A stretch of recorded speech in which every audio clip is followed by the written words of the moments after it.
Stop studying. You are wasting your time.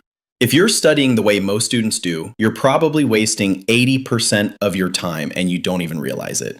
Ever spent hours cramming only to forget everything in the exam? Most students learn how to study the right way too late, but by the time you finish this video, you'll know how to study effectively and save yourself years of frustration. Imagine you're trying to fill a bucket with water, but there are holes everywhere. No matter how much you pour in, most of it leaks out. Frustrating, right? Well, that's exactly what most students do when they study. They spend hours trying to absorb information, but their brains don't retain much of it. And the worst part, they don't even realize it's happening.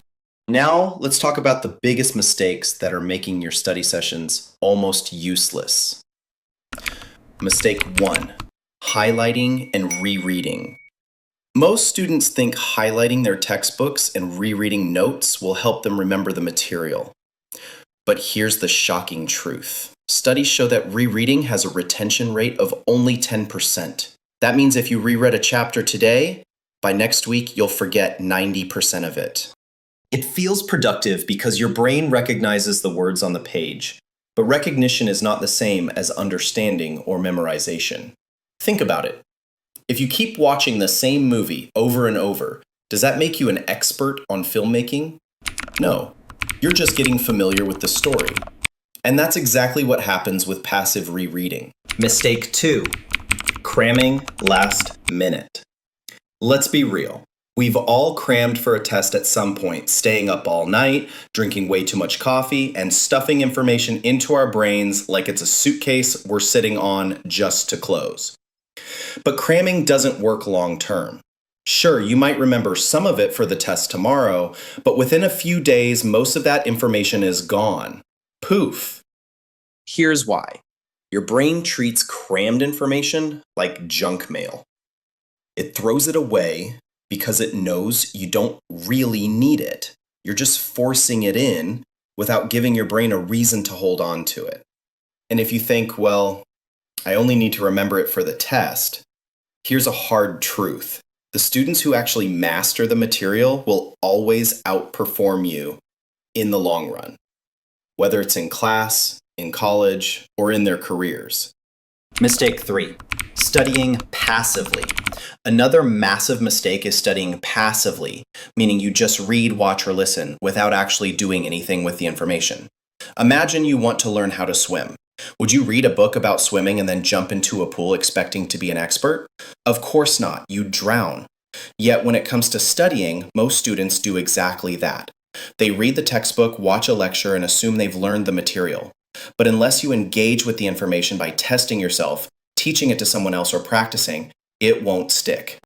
Now that you know these mistakes, how do you actually study the right way? That brings us to the game-changing shift. Here's the truth. Studying isn't about how much time you spend, it's about how much you retain. Some students study for 3 hours and forget everything the next day. Others study for 1 hour and remember most of it for life. The difference is how they study. Most people treat studying like mindless repetition, but real learning happens when your brain is actively challenged, when it struggles, when it makes connections, and when it retrieves information on its own. This is where retention is greater than consumption. Instead of mindlessly consuming information, you need to focus on retaining it in a way that actually sticks. The learning pyramid, the key to studying smarter.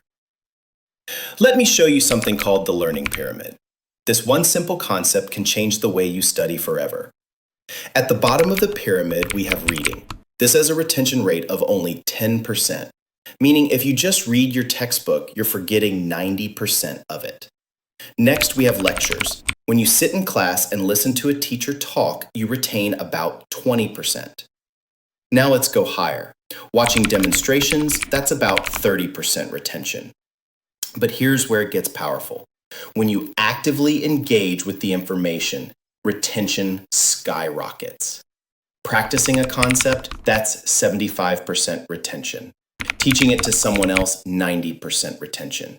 That means if you truly want to remember what you study, you need to stop just reading and start actively recalling, teaching, and applying the information. And that's exactly what we're about to break down step by step. Step 1, active recall and testing. If you want to remember more in half the time, you need a strategy called active recall. Active recall forces your brain to lift the weight. Instead of passively taking in information, you pull it out from memory, which is what makes it stick. And the best way to do this is with two science-backed techniques. Strategy 1, the Feynman technique. If you can't explain something in simple terms, you don't understand it.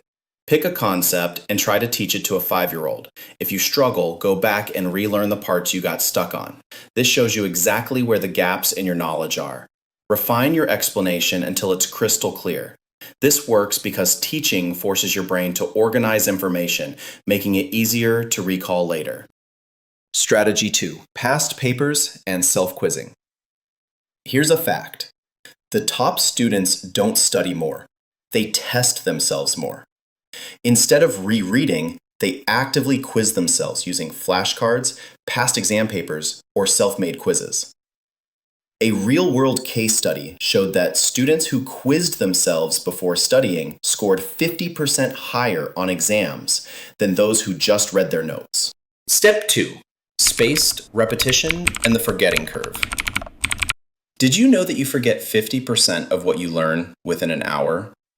This is called the forgetting curve, and it explains why cramming fails. Your brain is wired to forget things it doesn't use. But here's the good news. You can hack your memory to remember more with less effort. Instead of trying to memorize everything in one sitting, spread it out over time. How to use spaced repetition in 3 steps. Day 1, learn the material. Day 3, quick review, approximately 10 minutes.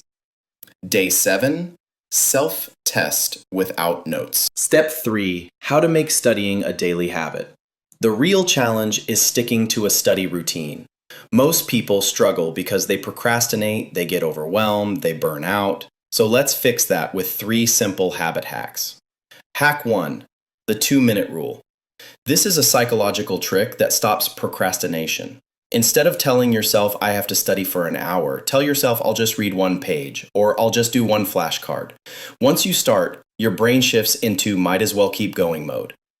Hack 2, habit stacking. Attach studying to a routine you already do.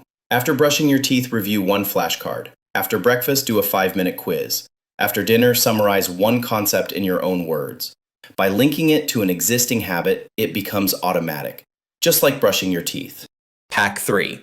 Avoid burnout with the Pomodoro technique. If studying feels like a marathon, your brain will resist. Instead, use the Pomodoro technique. 25 minutes of deep focus, 5-minute break. Repeat 4 times, then take a longer break. Now here's the hard truth. Even the best study techniques won't help you if you don't use them consistently.